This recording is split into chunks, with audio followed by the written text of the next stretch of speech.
Alright, let's jump down our own grave.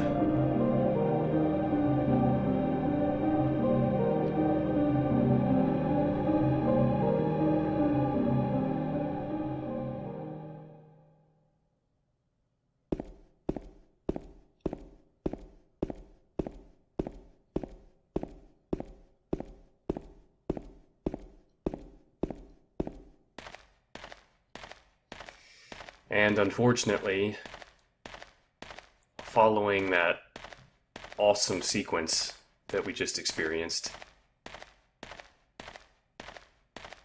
really one of the best transitions in any game ever made,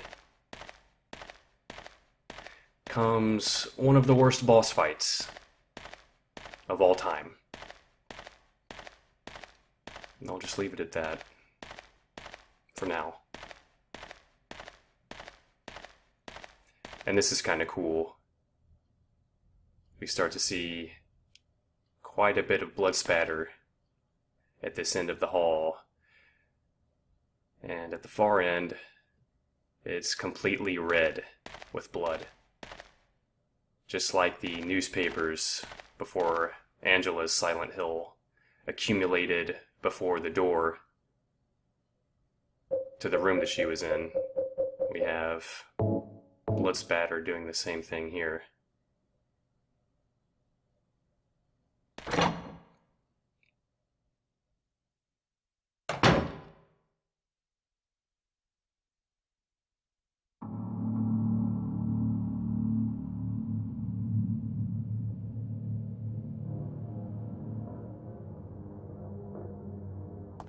Eddie? What are you doing? What does it look like? He always busted my balls. You fat, disgusting piece of shit. You make me sick. Fat ass, you're nothing but a waste of skin. You're so ugly, even your mama don't love you. Well, maybe he was right. Maybe I am nothing but a fat, disgusting piece of shit. But you know what? It doesn't matter if you're smart, dumb, ugly, pretty. It's all the same once you're dead. And the corpse can't laugh. From now on, if anyone makes fun of me, I'll kill him. Just like that.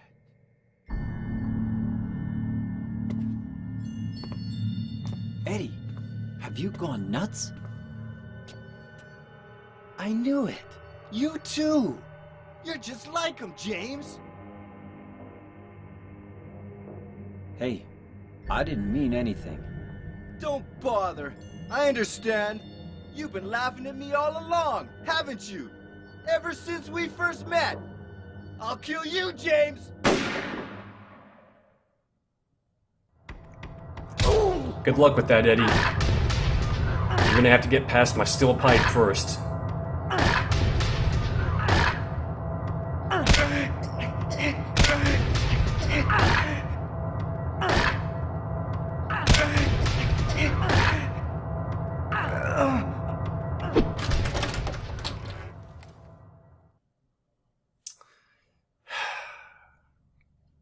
You know how sometimes really bad movies can be hysterical?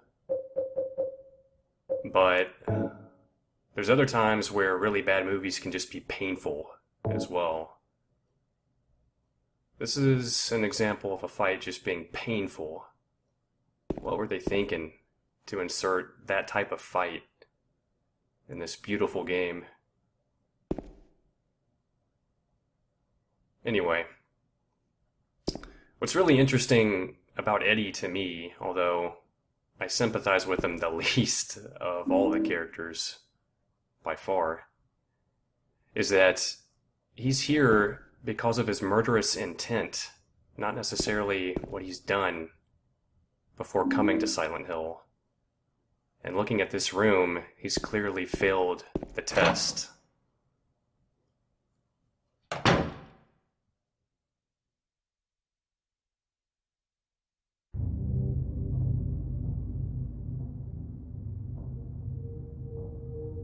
Do you know what it does to you, James?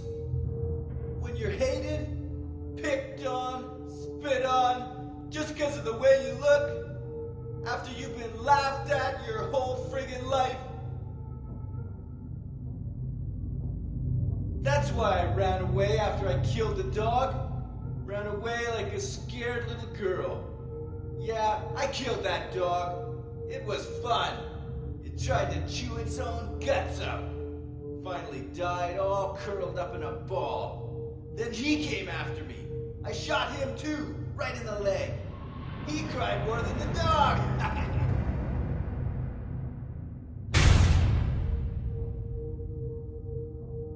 He's gonna have a hard time playing football on what's left of that knee. You think it's okay to kill people? You need help, Eddie. Don't get all holy on me, James. This town called you too. You and me are the same. We're not like other people. Don't you know that? Let's party!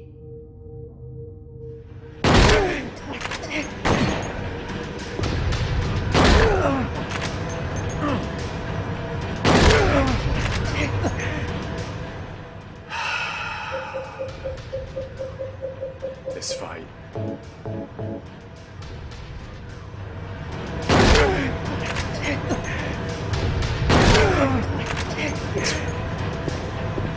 You want to trade a shotgun blast for a punch, Eddie? What are you doing? Where are you going?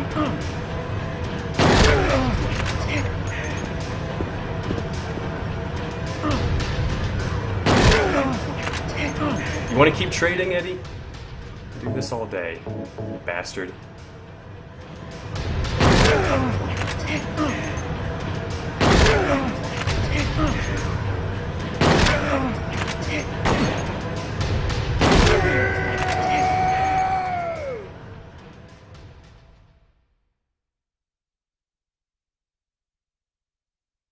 Eddie? Eddie? I killed a human being. A human being.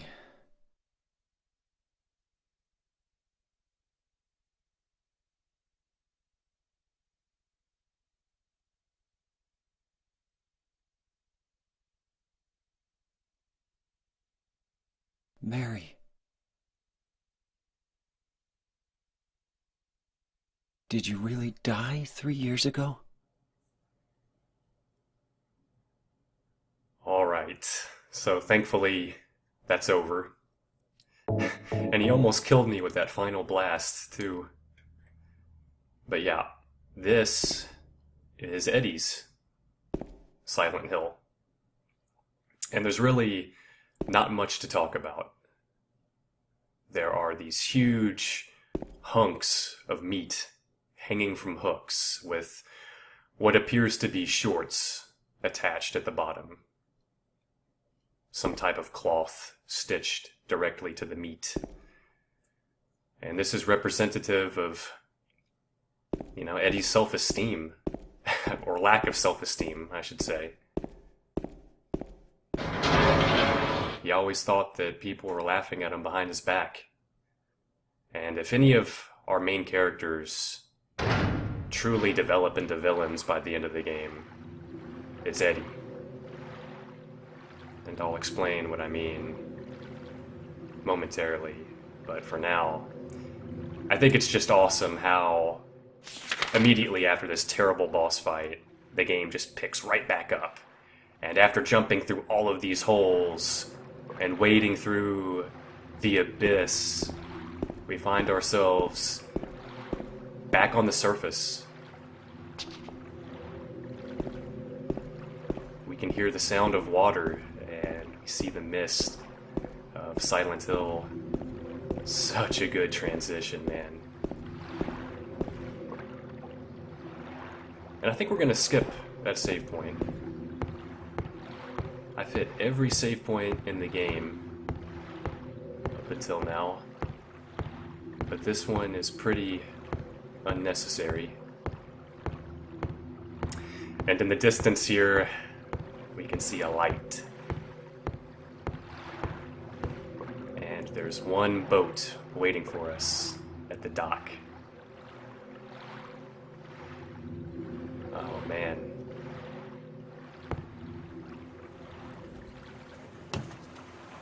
And something that's pretty intriguing about this section of the game, where we're crossing Toluca Lake, on hard and extra difficulties, the boat has its own unique rowing mechanics. You have to move the left and right toggle sticks to simulate rowing the paddles. But on easy and normal, I'm pretty sure all you have to do is just hold the left stick in one direction. Pretty interesting how they added in that mechanic.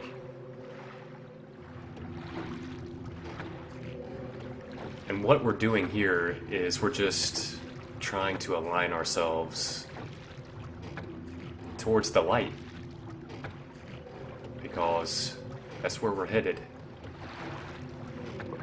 to the final stage of the game.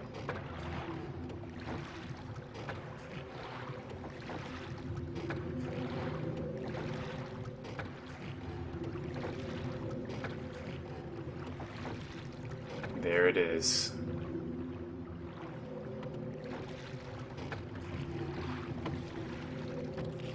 But Eddie is pretty unique when compared to James and Angela, in that, you know, the reasons he's here are more geared towards his murderous intent than his actions outside of Silent Hill. James and Angela are here to atone for what they've done outside of Silent Hill and to receive their punishment. But Eddie, you know, he admitted to killing a dog and to shooting that football player in the leg. But, you know, presumably he hasn't murdered anyone before coming here.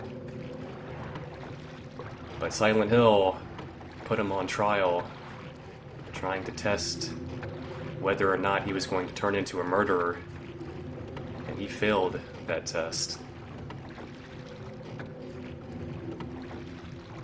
Pretty interesting. And by the end of the game, you know, he's resolved to kill anyone that he thinks is making fun of him, so he turns purely into a villain. And I can understand why they wanted to make a boss fight out of Eddie. It was just so poorly implemented. But I can understand what they were thinking. I really can.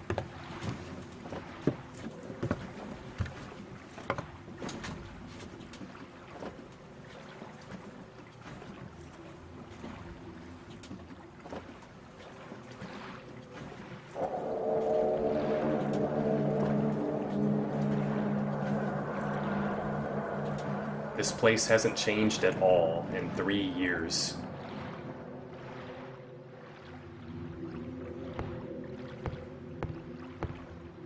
And here's our beacon, leading us to the final destination.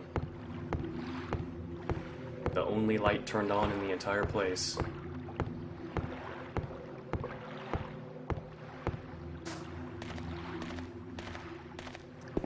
And if you're familiar with The Shining by Stephen King, then you'll likely see some similarities between the Lakeview Hotel here and the Overlook Hotel from The Shining. There's a fountain in the shape of a bird. No water is coming out of it right now. Looks like a huge duck head. I got a Little Mermaid music box. But yeah, in The Shining, there are these topiaries at the Overlook Hotel that come to life later on in the story. And not that these fountains are going to come to life or anything, but I find it pretty strange that one of the first striking features we see here at the Lakeview Hotel are these bizarre bird fountains. Very similar to the eerie topiaries at the Overlook. The names Lakeview and Overlook aren't too dissimilar either, are they?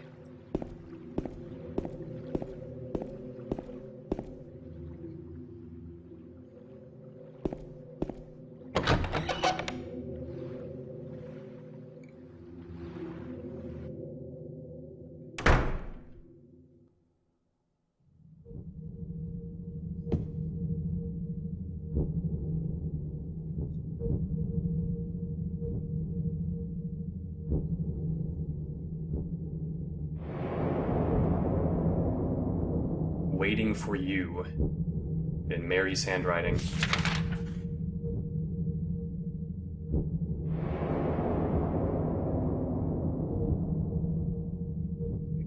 What's this? Room 312. That's the room Mary and I stayed in. Mary, are you there? Or maybe... Alright, we got the guest map.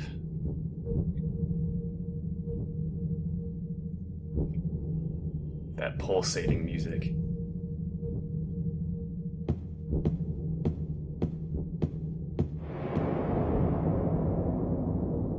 It's almost like the heartbeat of the hotel.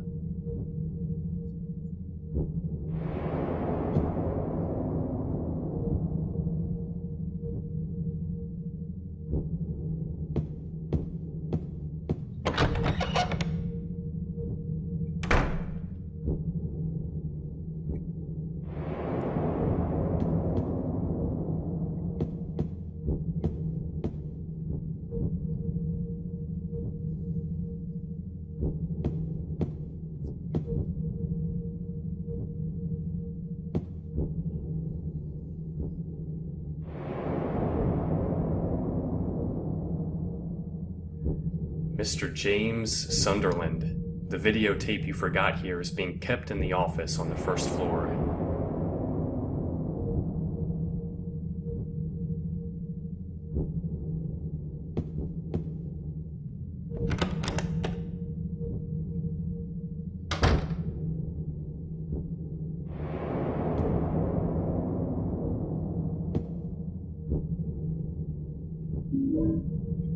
I got the key to room 312.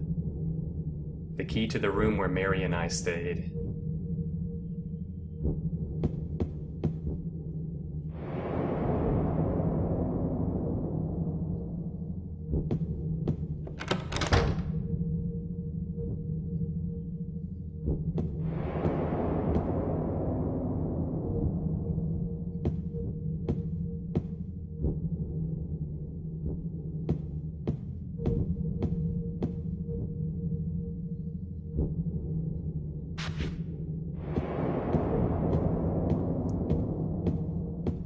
And over here, we have this music box.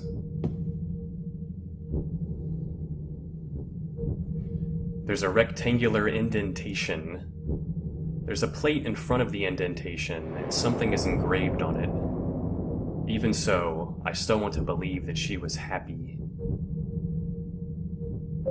We're not going to interact with this just yet.